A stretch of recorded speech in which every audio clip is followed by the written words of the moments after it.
Pues continuamos con la parte octava de este tercer tema.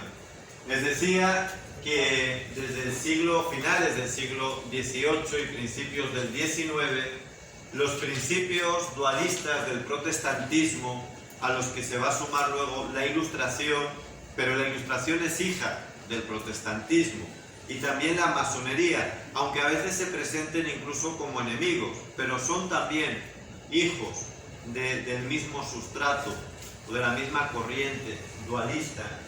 Y el liberalismo, que es también otra de sus consecuencias, va a triunfar, digo, ya no solo en lo que llamamos Occidente, Europa del Oeste, Europa Occidental y Estados Unidos, sino que va a triunfar también en toda América Central y del Sur a través de las mal llamadas independencias de estos países, donde en todas estas naciones se va a imponer este modelo. Lo van a hacer pues los que llamamos mal llamados próceres de Iberoamérica. Por cierto, siempre utilizo la palabra Iberoamérica, nunca, o por lo menos intento no hablar de Latinoamérica. ¿Por qué? Porque ¿quién fue o quiénes fueron los que hicieron posible el encuentro entre estos dos mundos, el mundo de los indígenas y el de la civilización cristiana en el siglo XV? ¿Los países latinos o los países ibéricos? Los ibéricos. Los ibéricos, España y Portugal. Los latinos como Francia, porque España y Portugal también son latinos, pero además de España y Portugal estaría Francia, Rumanía o Italia, es decir, los países que cuyos idiomas provienen del latín, de ahí viene latinos. Pero ¿qué hizo Italia, Francia, Rumanía en Iberoamérica? Lo que hicieron fue ya en la segunda ola venir a colonizar, pero no hicieron nada en el encuentro entre estos dos mundos. Por eso la palabra Latinoamérica es incorrecta. La correcta es Iberoamérica. Pero ¿de dónde viene una palabra tan incorrecta como Latinoamérica? Porque ninguna palabra es neutra. Toda palabra tiene una enorme carga conceptual. Tiene mucho que ver el tema del lenguaje con la teoría del conocimiento. Y este es un ejemplo. ¿Saben de dónde viene la palabra Latinoamérica? Los primeros que lo utilizan son las logias masónicas, sobre todo francesas. Y desde ahí se impone a través de la ONU, en el siglo XX ya se impone en todos sus documentos, hasta el punto que por esta estupidez que tenemos de creernos todo lo que diga la ONU y este complejo de aceptar todo lo que venga de la ONU y de sus instituciones, se ha impuesto a nivel incluso eclesial, y llamamos Consejo Episcopal Latinoamericano, Iglesia Biblia Latinoamericana. Es una barbaridad, es lenguaje masónico. ¿Por qué? ¿Por qué quieren hacer eso? ¿Por qué la francmasonería impuso el término Latinoamérica? Porque claro, así ellos decían, no, nosotros también tuvimos mucho que ver, América nos debe mucho, estamos vinculados con ellos, no España, no Portugal, que son católicos, sino todos los latinos tenemos que ver con América. Rompen el vínculo más importante que tiene América, que es con el catolicismo ibérico, que es lo que le ha hecho grande a este continente, y se quedan con el vínculo con los latinos, que es mucho más amplio, donde estaría por supuesto Francia, que es lo que pretendía la francmasonería. Y por ahora han triunfado. Por eso utilicemos bien las palabras. Bien, pues les decía que esto se impone a través de esos gobiernos. Piensen que todos los próceres eran masones o influidos por los masones. Simón Bolívar, Francisco de Miranda, Martí, todos estudiaron, se formaron en Francia, en Inglaterra principalmente, en los círculos y en las logias masónicas y librepensadores. Y mamaron, introyectaron este esquema dualista. No es que todos fuesen antirreligiosos, no. Normalmente, conociendo bien la cultura de este pueblo de 500 años de evangelización, bueno, en aquel caso no eran 500, eran todavía 300 años de evangelización, pues sabían que no podían ir directamente en contra de lo religioso, porque ya estaba muy arraigado este sentimiento. pero lo desvinculaban totalmente. Podían estar en la iglesia, pero el gobierno se hacía solo desde estos principios. La educación en Iberoamérica, desde la mal llamada independencia, siempre fue laicista, es decir, excluyendo la religión de las escuelas. Es más, hay países como México, que ha tenido presidentes masones prácticamente hasta ayer mismo, o otros como, por ejemplo, Uruguay, donde la religión, la práctica religiosa pública en la calle estaba prohibida hasta anteayer. Hasta anteayer, casi literalmente. Cuando todavía San Juan Pablo II visitó México, hubo un problema porque los curas en aquella época, estoy hablando hace 30 años, no podían ir de clérima, de sotana. Estaba prohibido constitucionalmente tener muestras públicas de fe. Entonces, claro, venía Juan Pablo II, que siempre con la sotana, los actos masivos, la cruz, etcétera, ¿qué iban a hacer el gobierno? Tuvieron que ir cambiando esas leyes. Pero así han sido muchas de las constituciones, y son todavía, porque eso no se cambia solamente a nivel legal, queda metido en la conciencia de los pueblos. Y eso mismo que ocurrió en Iberoamérica, en el siglo XIX se extiende a África.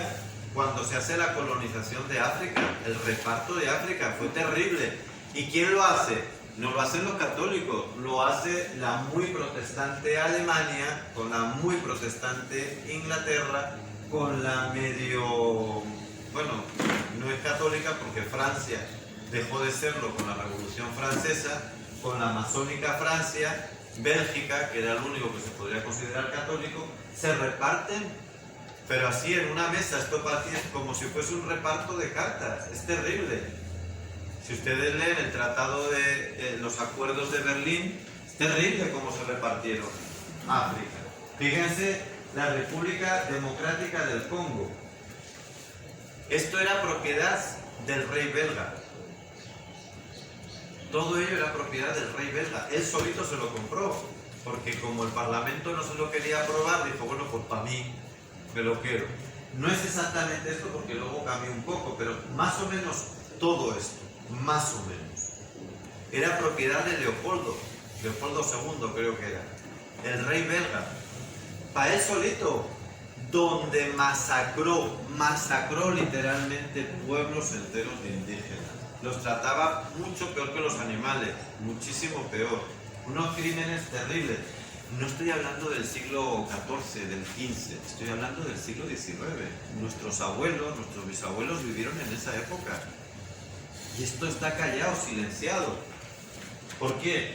Porque claro, todos estos, los herederos de estos señores, son los nuevos amos del mundo.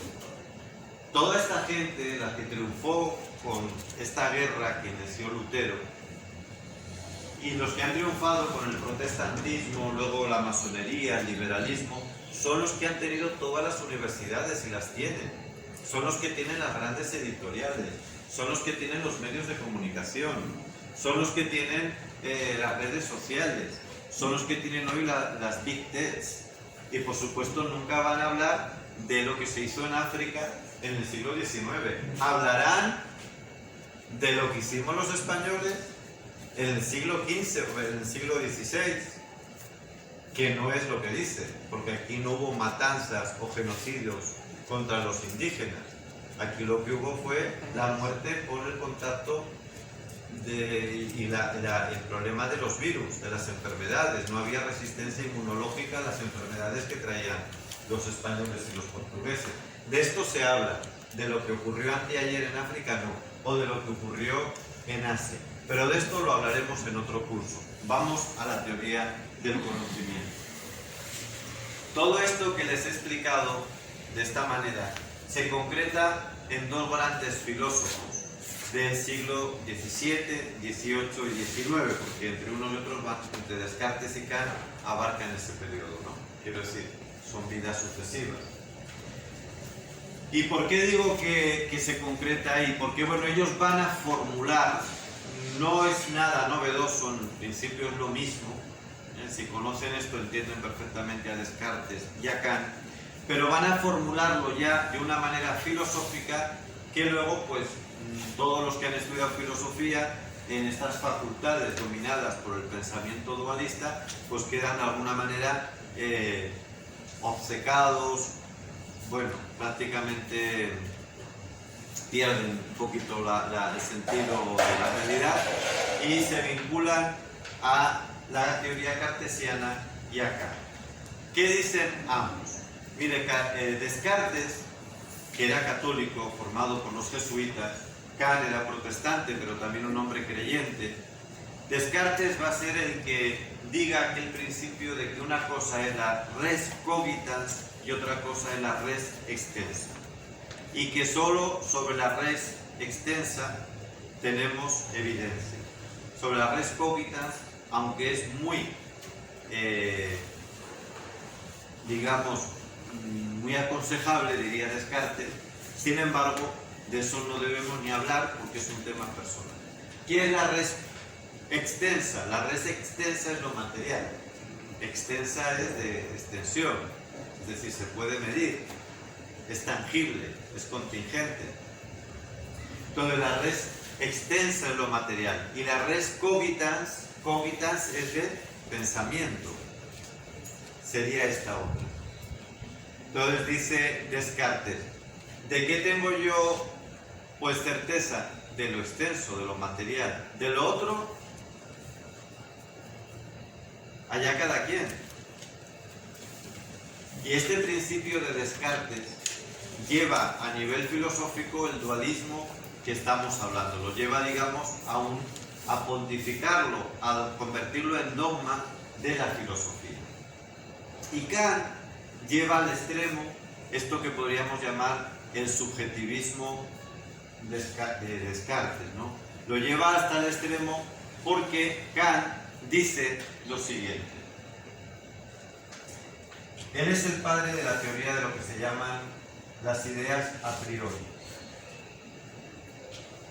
Él dice, el conocimiento, es verdad, tiene en cuenta los fenómenos.